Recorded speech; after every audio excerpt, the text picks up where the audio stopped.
প্রচন্ড গরমে নাজেহাল মানুষ, একে চড়া রোদ, তার উপর অস্বস্তি। সাধারণ মানুষ ঘেমে নিয়ে একাকার। তীব্র দাবদাহ, পারদ প্রতিনিয়ত চলছে।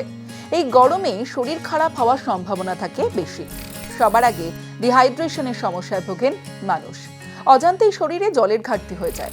গরমে ক্লান্তি, দুর্বলতা, শারীরিক অস্বস্তি হওয়া খুব কমন সমস্যা।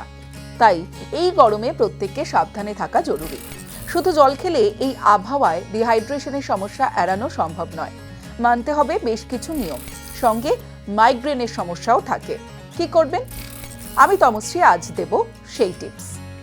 আবহাওয়া দপ্তর খবর দিচ্ছে বৃষ্টির পূর্বাভাস। কোনো কোনো জেলায় সামান্য ঝড় বৃষ্টি হলেও আবার যে কে সেই ভ্যাপসা গরম, সেই ঘাম, সেই অস্বস্তি, হচ্ছে শরীর খারাপও। বিশেষ করে যারা এই গরমে রোজ বাড়ির বাইরে বেরোন, তারা তো বটেই। বাড়িতে থাকলেও মেনে চলতে হবে কিছু টিপস। শরীর ঠান্ডা রাখতে কি কি নিয়মিত খেলে সুস্থ থাকবেন আপনি, দেখুন। শুধু জল নয়, ডাবের জলও খেতে হবে। গরমকালে বেশি করে লেবুর জল খাওয়া জরুরি। ঘামের সঙ্গে আমাদের শরীর থেকে নুন বেরিয়ে যায়, ফলে ঘাটতি হতে পারে সোডিয়ামের। এর থেকে সোডিয়াম এবং পটাশিয়ামের ভারসাম্য নষ্ট হতে পারে। তাই বাইরে থেকে বাড়িতে ফিরে নিয়ম করে লেবু জল খান। পাতিলেবুর রস, অল্প নুন আর সামান্য চিনি দিয়ে সহজেই এই পানীয় তৈরি করে নেওয়া যায়। গরমকালে প্রতিদিন অন্তত 1 গ্লাস লেবু জল খেতে পারলে অনেক উপকার পাবেন আপনি। এই সময় অতিরিক্ত চা, কফি বা সফট ড্রিঙ্ক পান করলে কারো কারো মাইগ্রেনের সমস্যা বাড়তে পারে। আবার হঠাৎ ক্যাফিন পুরো বন্ধ করলেও মাথা ব্যথা হতে পারে। তাই ভারসাম্য বজায় রাখা জরুরি। তবে খালি পেটে চা, কফি খাওয়া উচিত নয়। দিনে প্রায় 400 গ্রাম শাকসবজি খাওয়ার অভ্যেস তৈরি করতে হবে। ফাইবার সমৃদ্ধ খাবার নানাভাবে শরীরে উপকার করে।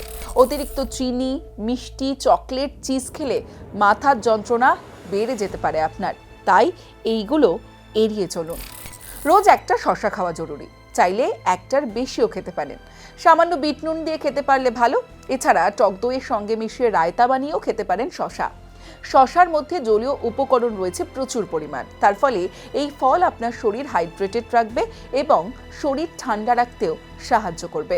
এছাড়া শসা খাবার হজমও করিয়ে দেয়। অতএব গরমের দিনে রোজ শসা খেতে পারলে অনেক উপকার। এই গরমে মাঝে মাঝে পান্তা ভাত খেতে পারেন। পান্তা ভাত শরীরকে ঠান্ডা রাখে, জলের ঘাটতি কমায়। আর এছাড়া পাতে রাখতেই হবে টক দই। শরীরকে ঠান্ডার এবং শক্তি যোগানোর কাজ করে এই খাবার। দুপুরে শেষ পাতে কিংবা ব্রেকফাস্টে টক দই রাখতেই হবে। এই সময় মদ খাবেন না, মদ্যপান করবেন না। অ্যালকোহল আপনাকে জল শূন্য করে তোলে এবং আপনার শরীরের তাপমাত্রা বাড়ায়। তাই এই সময় একদমই অ্যালকোহল নেবেন না। অবশ্যই জাঙ্ক ফুড এড়িয়ে চলুন।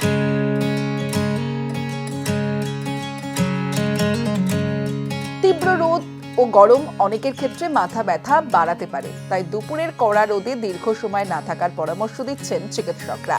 প্রয়োজনে হালকা পোশাক, ছাতা, টুপি, রোদ চশমা ব্যবহার করতে বলছেন তারা।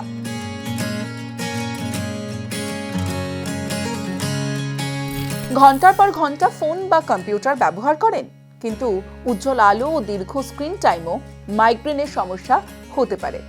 গরমের মরশুমে তরমুজ ভীষণভাবে আমাদের শরীর ঠান্ডা রাখে, হাইড্রেটেড রাখে। তরমুজ আপনি চিবিয়ে খেতে পারেন, আবার রস করেও খেতে পারেন। যেভাবেই তরমুজ খান না কেন, উপকার অনেক।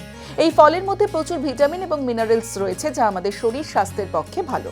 তবে খুব বেশি পরিমাণে তরমুজ খেয়ে ফেললে পেট গরমের সমস্যা দেখা দিতে পারে।